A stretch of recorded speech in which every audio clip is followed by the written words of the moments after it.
by nature acquisitive, jealous, combative, and erotic, how shall we persuade them to behave themselves? By the policeman's omnipresent club? It is a brutal method, costly and irritating. There is a better way, and that is by lending to the moral requirements of the community the sanction of supernatural authority. We must have a religion. Plato believes that a nation cannot be strong unless it believes in God. A mere cosmic force, or first cause, or élan vital, that was not a person, could barely inspire hope, or devotion, or sacrifice. It could not offer comfort to the hearts of the distressed, nor courage to embattled souls. But a living God can do all this, and can stir or frighten the self-seeking individualist into some moderation of his greed, some control of his passion. All the more so if to belief in God is added belief in personal immortality. The hope of another life gives us courage to meet our own death, and to bear with the death of our loved ones. We are twice armed if we fight with faith. Granted that none of the beliefs can be demonstrated, that God may be after all only the personified ideal of our love and our hope, and that the soul is like the music of the lyre, and dies with the instrument that gave it form. Yet surely, so runs the argument, Pascal-like, of the Phaedo, it will do us no harm to believe, and it may do us and our children immeasurable good. For we are likely to have trouble with these children of ours if we undertake to explain and justify everything to their simple minds.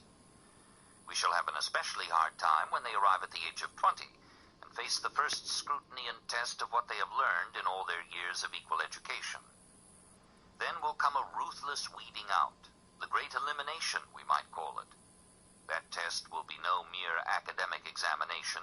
It will be practical as well as theoretical. There shall also be toils and pains and conflicts prescribed for them. Every kind of ability will have a chance to show itself, and every sort of stupidity will be hunted out into the light. Those who fail will be assigned to the economic work of the nation. They will be businessmen and clerks and factory workers and farmers.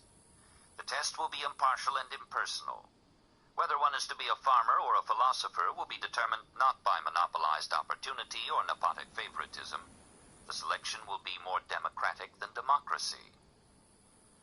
Those who pass this first test will receive 10 more years of education and training in body and mind and character. And then they will face a second test, far severer than the first. Those who fail will become the auxiliaries or executive aides and military officers of the state. Now it is just in these great eliminations that we shall need every resource of persuasion to get the eliminated to accept their fate with their vanity and peace.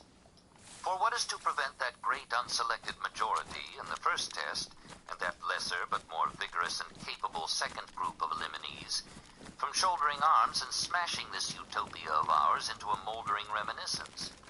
What is to prevent them from establishing there and then a world in which again mere number or mere force will rule, and the sickly comedy of a sham democracy will reenact itself da capo ad nauseam? Then religion and faith will be our only salvation. We shall tell these young people that the divisions into which they have fallen are God-decreed and irrevocable. Not all their tears shall wipe out one word of it. We shall tell them the myth of the metals. Citizens, you are brothers, yet God has framed you differently. Some of you have the power of command, and these he has made of gold, wherefore they have the greatest honor. Others of silver, to be auxiliaries. Others again, who are to be husbandmen and craftsmen, he has made of brass and iron. And the species will generally be preserved in the children. But as you are of the same original family, a golden parent will sometimes have a silver son, or a silver parent a golden son. And God proclaims that if the son of a golden or a silver parent has an admixture of brass or iron, then nature requires a transposition of ranks. And the eye of the ruler must not be pitiful towards his child because he has to descend in the scale to become a husbandman or an artisan. Just as there may be others sprung from the artisan class who are raised to honor and become guardians and auxiliaries. For an oracle says that when a man of brass or iron guards the state, it will be destroyed. Perhaps with this royal fable, we shall secure a fairly general consent to the furtherance of our plan. But now, what of the lucky remnant that ride these successive waves of selection? They are taught philosophy. They have now reached the age of 30. It would not have been wise to let them taste the dear delight too early, for young men, when they first get the taste of philosophy in their mouths, argue for amusement, and are always contradicting and refuting, like puppy dogs who delight to tear and pull at all who come near them. This dear delight, philosophy, means two things chiefly: to think clearly, which is metaphysics, and to rule wisely, which is politics. First, then, our young elite must learn to think clearly. For that purpose, they shall study the doctrine of ideas. But this famous doctrine of ideas, embellished and obscured by the fancy and poetry of Plato, is a discouraging maze to the modern student, and must have offered another severe test to the survivors of many siftings.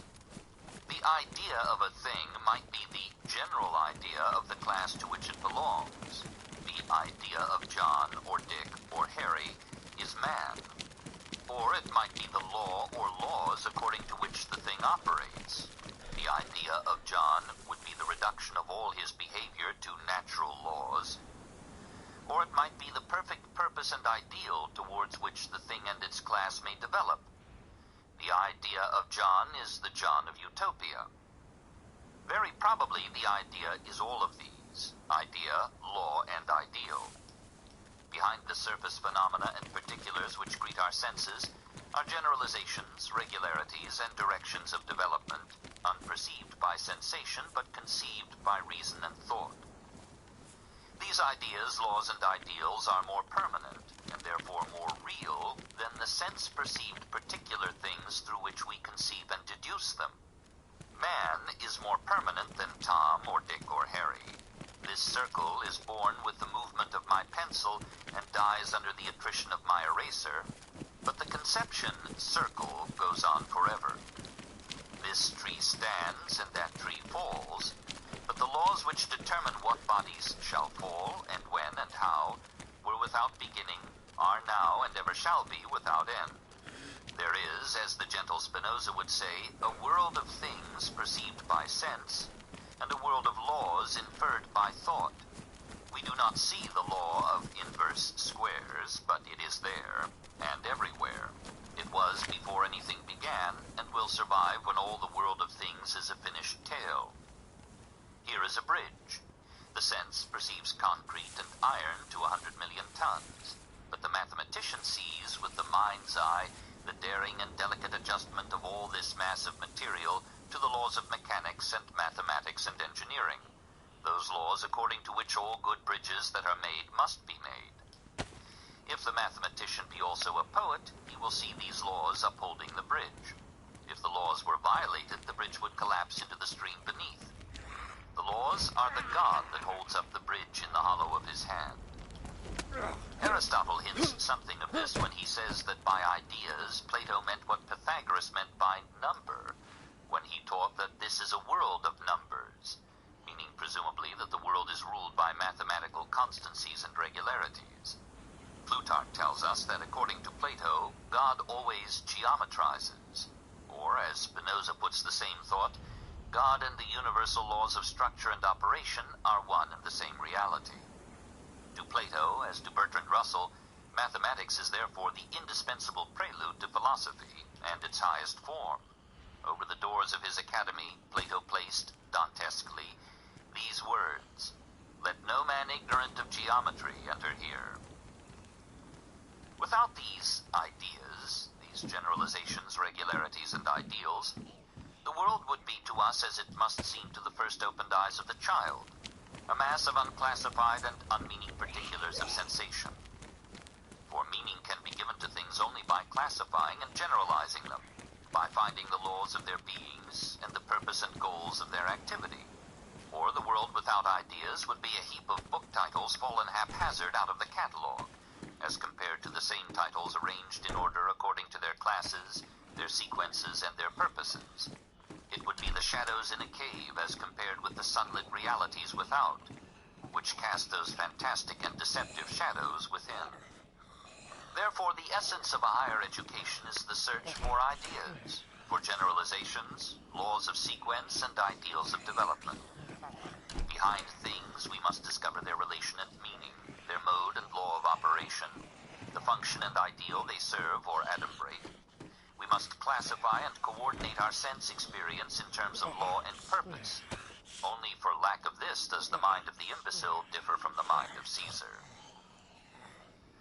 Well, after 5 years of training in this recondite doctrine of ideas, this art of perceiving significant forms and causal sequences and ideal potentialities amid the welter and hazard of sensation, after 5 years of training in the application of this principle to the behavior of men and the conduct of states, after this long preparation from childhood through youth and into the maturity of 35, surely now these perfect products are ready to assume the royal purple and the highest functions of public life. Surely they are at last the philosopher kings who are to rule and to free the human race. Alas, not yet. Their education is still unfinished. For after all, it has been, in the main, a theoretical education. Something else is needed. Let these PhDs pass down now from the heights of philosophy into the cave of the world of men and things. Generalizations and abstractions are worthless except they be tested by this concrete world. Let our students enter that world with no favor shown them. They shall compete with men of business, with hard-headed, grasping individualists, with men of brawn and men of cunning. In this mart of strife, they shall learn from the book of life itself. They shall hurt their fingers and scratch their philosophic shins on the crude realities of the world. They shall earn their bread and butter by the sweat of their high brows. And this last and sharpest test shall go on ruthlessly for 15 long years. Some of our perfect products will break under the pressure, be submerged by this last great wave of elimination. Those that survive, scarred and 50, sobered and self-reliant, shorn of scholastic vanity by the merciless friction of life, and armed now with all the wisdom that tradition and experience, culture and conflict can cooperate to give, these men at last shall automatically become the rulers of the state. The political solution. Automatically, without any hypocrisy of voting. Democracy means perfect equality of opportunity, especially in education, not the rotation of every Tom, Dick, and Harry in public office. Every man shall have an equal chance to make himself fit for the complex tasks of administration. But only those who have proved their mettle, M-E-T-T-L-E, or in our myth, their metal, M-E-T-A-L, and have emerged from all tests with the insignia of skill, shall be eligible to rule. Public officials shall be chosen not by votes, nor by secret cliques pulling the unseen wires of democratic pretense, but by their own ability as demonstrated in the fundamental democracy of an equal race. Nor shall any man hold office without specific training, nor hold high office till he has first filled a lower office well. Is this aristocracy? Well, we need not be afraid of the word if the reality is good which it betokens. Words are wise men's counters, without value of their own. They are the money only of fools and politicians. We want to be ruled by the best, which is what aristocracy means. Have we not, Carlyle-like, yearned and prayed to be ruled by the best? But we have come to think of aristocracies as hereditary.